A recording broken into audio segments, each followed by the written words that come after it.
Assalamualaikum warahmatullahi wabarakatuh. Selamat pagi teman-teman, apa kabar? Semoga teman-teman dalam keadaan sehat walafiat ya, amin. Tetap jaga kesehatan dan tetap semangat untuk terus belajar. Nah, pada kesempatan kali ini kami dari kelompok 5 mata kuliah perilaku konsumen akan mempresentasikan tentang satu materi, yaitu faktor psikologi dalam perilaku konsumen. Sebelum mempresentasikan materi tersebut, izinkan kami memperkenalkan diri.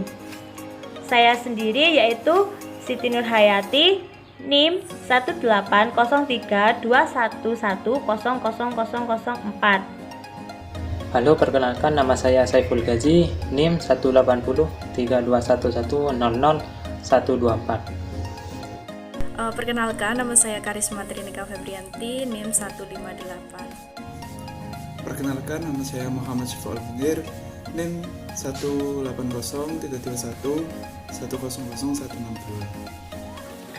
Pokok bahasan yang akan kita bahas pada materi faktor psikologi konsumen dalam perilaku konsumen yang pertama yaitu pengertian psikologi konsumen. 2. Faktor psikologi konsumen yang terdiri dari motivasi dan persepsi. Di sini saya akan menjelaskan tentang pengertian psikologi konsumen. Psikologi konsumen merupakan cabang ilmu psikologi yang mempelajari tentang perilaku konsumen pada seorang atau manusia. Nah, psikologi konsumen sendiri ini berakar pada psikologi periklanan dan penjualan suatu produk. Untuk pengertian psikologi konsumen menurut para ahli yaitu psikologi konsumen atau dikenal dengan istilah perilaku konsumen menurut Munandar tahun 2001 adalah suatu ilmu yang mempelajari secara luas perilaku konsumen terhadap barang dan jasa di mana manusia sebagai konsumennya, misalnya menguraikan macam pilihan dan alasan terhadap apa yang telah dipilih. Untuk yang kedua yaitu Sutisna tahun 2002 mengatakan bahwa terdapat dua alasan mengapa psikologi atau perilaku konsumen ini penting untuk dipelajari. Pertama yaitu konsumen sebagai titik sentral perhatian pemasaran. Yang kedua, perkembangan perdagangan pada saat ini menunjukkan bahwa lebih banyak produk yang ditawarkan daripada permintaan. Dan selanjutnya yaitu faktor psikologi konsumen. Di kelompok kami terdapat dua faktor psikologi konsumen, yaitu yang pertama motivasi, yang kedua yaitu persepsi. Nah, untuk yang motivasi sendiri ini yaitu kebutuhan yang cukup menekan untuk mengarahkan seseorang mencari cara bagaimana memuaskan kebutuhannya. Nah, setiap orang ini mempunyai beberapa kebutuhan yang tentunya harus dipenuhi. Suatu kebutuhan tersebut akan menjadi dorongan atau motivasi apabila kebutuhan itu muncul hingga mencapai taraf intensitas tertentu. Misalnya ini pada motivasi konsumen karena adanya rasa ketertarikan dan keingintahuan pada suatu produk. Nah, dari situlah muncul keinginan konsumen untuk membelinya yang akan menjadi kebutuhannya. Yang kedua yaitu persepsi. Persepsi sendiri yaitu proses yang dilalui seseorang dalam memilih, mengorganisasikan, dan menginterpretasikan informasi guna membentuk gambaran yang berarti mengenai dunianya. Nah, misalnya persepsi konsumen dari pemilihan produk makanan dan perolehan informasi yang membuat konsumen ini ingin datang membeli produk makanan tersebut. Menurut Hawkins et al. Tahun 2007 mengatakan bahwa motivasi merupakan suatu kekuatan yang menggerakkan seseorang untuk melakukan sesuatu aktivitas atau kegiatan yang mengarah pada perilaku yang diinginkan oleh seseorang tersebut. Didukung dengan pendapat Woman dan Minor pada tahun 2002 mengatakan bahwa motivasi digerakkan oleh beberapa faktor. Yang pertama ada rangsangan baik dari dalam maupun dari luar konsumen untuk mengubah suasana, dan selanjutnya karena terjadi perbedaan antara keadaan yang diinginkan dengan keadaan aktual, maka akan menimbulkan suatu kebutuhan. Yang kedua ada pengenalan kebutuhan. yang terdiri dari kebutuhan ekspresif dan yaitu keinginan untuk memenuhi persyaratan sosial dan estetika dalam rangka pemeliharaan konsep diri seseorang dan kebutuhan utilitarian yaitu keinginan untuk menyelesaikan masalah yang mendasar. Yang ketiga ada dorongan, yaitu faktor yang membentuk keadaan afektif atau emosi dan psikologis lainnya yang mempengaruhi tingkat keterlibatan seseorang. Yang keempat ada perilaku berdasarkan tujuan, yaitu tindakan yang dilakukan untuk meringankan keadaan kebutuhan seseorang. Dan yang terakhir ada intensif konsumen, misalnya produk, jasa, informasi, dan bahkan orang lain yang diperkirakan oleh konsumen akan memuaskan kebutuhan. Motivasi konsumen untuk membeli suatu produk. Dalam penelitian Setiadi tahun 2003 dikatakan tujuan motivasi konsumen adalah sebagai berikut.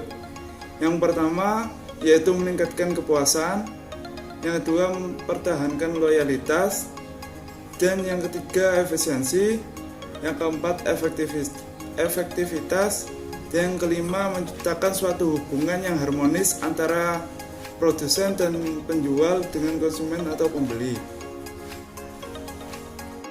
Selanjutnya di sini saya akan menjelaskan jenis-jenis motivasi. Motivasi pembelian menurut Sigit 2002 dibagi menjadi dua, yaitu yang pertama ada motivasi rasional, di mana keinginan konsumen untuk membeli suatu produk yang didasarkan pada kenyataan produk tersebut yang meliputi atribut yang terdapat pada produk serta kondisi produk. Contohnya kegunaan produk, harga produk, dan kondisi produk.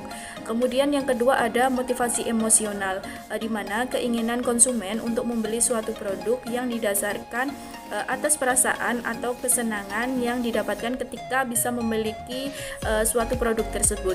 Contohnya pembelian barang mewah untuk menunjukkan status ekonominya. Kemudian faktor psikologi konsumen yang kedua ada persepsi, di mana persepsi ini adalah suatu proses di mana seseorang memilih, mengatur, dan menafsirkan stimuli menjadi informasi yang dapat memberikan suatu gambaran mengenai sesuatu yang bermakna. Ini menurut Schiffman dan Kanu tahun 2007. Persepsi dapat melibatkan penafsiran seseorang atau suatu kejadian berdasarkan pengalaman masa lalunya. Pada pemasar perlu bekerja keras untuk memikat perhatian konsumen agar pesan yang disampaikan dapat mengenai sasaran. Oke, untuk yang selanjutnya adalah tentang faktor persepsi, di mana kita sudah mengetahui tentang pengertian dari persepsi yang telah teman saya jelaskan tadi. Intinya pengertian dari persepsi itu yaitu pendapat dari seseorang tentang suatu produk yang ia lihat. Faktor dari persepsi ini terdiri dari dua faktor. Yang pertama adalah faktor stimulus atau faktor rangsangan dari luar. Terus yang kedua adalah faktor individual atau faktor yang keluar dari diri seseorang. Oke, untuk faktor persepsi yang pertama adalah stimulus faktor atau faktor dari luar. Merupakan ciri khas produk secara fisik, entah itu ukuran, warna, bentuk, dan juga berat. Tampilan tersebut akan menciptakan suatu rangsangan, dan jika mengenai panca indera seseorang, maka akan memunculkan suatu persepsi atau pendapat mengenai produk tersebut. Contohnya seperti ketika konsumen melihat suatu produk, ambil contoh HP, itu HP Samsung, di mana HP Samsung ini terdiri dari beberapa jenis ukuran, warna, maupun bentuk.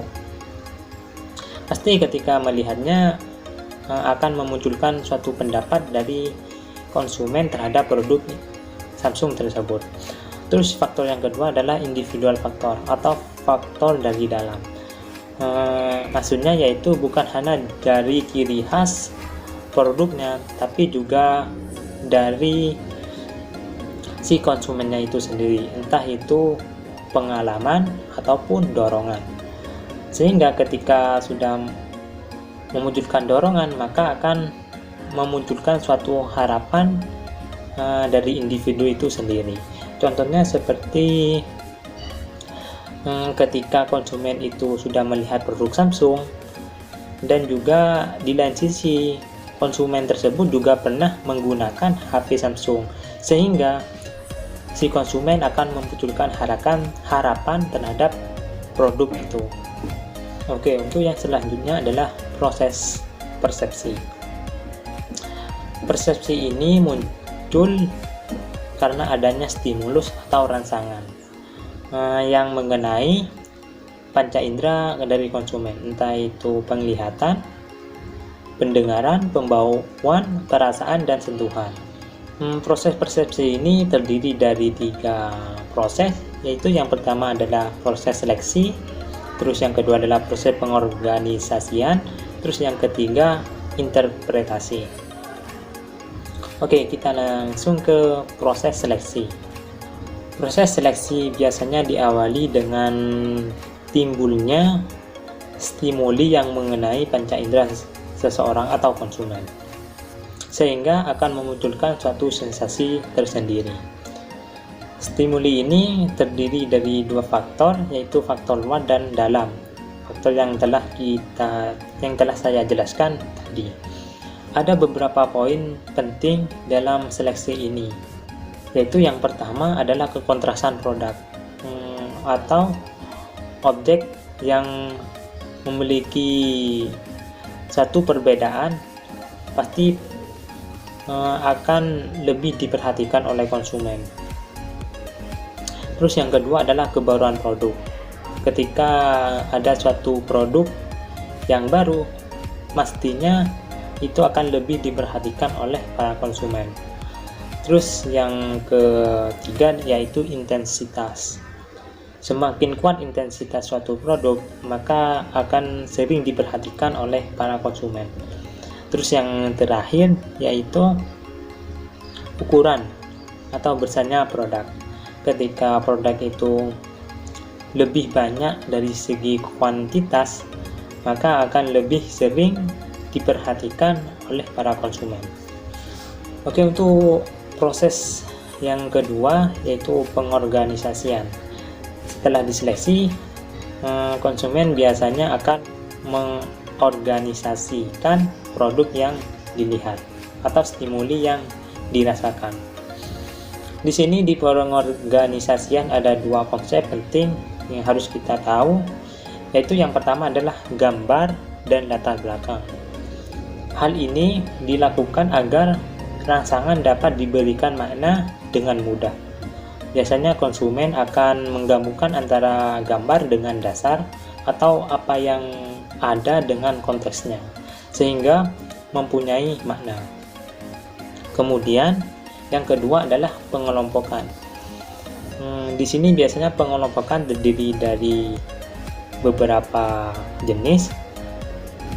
Bisa dilihat dari kedekatan atau kesamaan.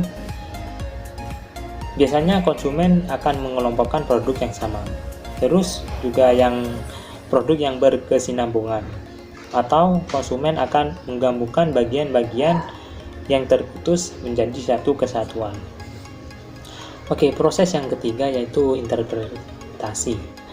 Setelah konsumen melakukan seleksi dan pengorganisasian stimuli, maka konsumen akan mempunyai pendapat atau persepsi atau makna terhadap produk yang dinilai tadi. Oke, mungkin seperti itu presentasi dari kelompok kami. Mungkin jika ada pertanyaan bisa ditanyakan pada waktu kuliah dalam bentuk diskusi. Oke, kurang lebihnya kami mohon maaf. Assalamualaikum warahmatullahi wabarakatuh.